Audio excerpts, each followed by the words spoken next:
O'rta glavvrachimiz zo'r narsani o'rgatib qo'ydi. Xotinim nima desam qilyapti? Aytganimni qilyapti. Nima narsa ekan u? Onasi lag'mon yegim kelib qolibdi. Lag'mon qilib. Lag'mon adasi qachon xamir qilaman? Ana, masofa qilib qo'yaman. Boshimni ortmang. Voy yuragim. Voy. Adasi? Erizlarning yuraklari chatoq, ruhiy bosimdalar. Eriz nima desalar xo'p deb qilishingiz kerak. Hamma aytganlari nima? Hamma aytganlarni. Romeo nimaga o'lib qolganini bilasizmi? Yo'q. Julietta aytganini qilmagan, Romeoning yuragi siqilib o'lib qolgan. Erizga yaxshilab qarang, nima desalar xo'p deng. Lag'mon qilgan dedim, Adasi, kechqurun 9 bo'ldi. Qanaqa lag'mon qilaman? Voy, yana ushlab qol shakli yurib. Mayli, adasi hozir qilaman.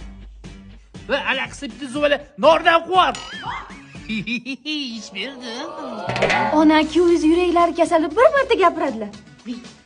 Anakonda. Bo'ldimi? Sal yana urib bordi bitta. Yalmoq qiz.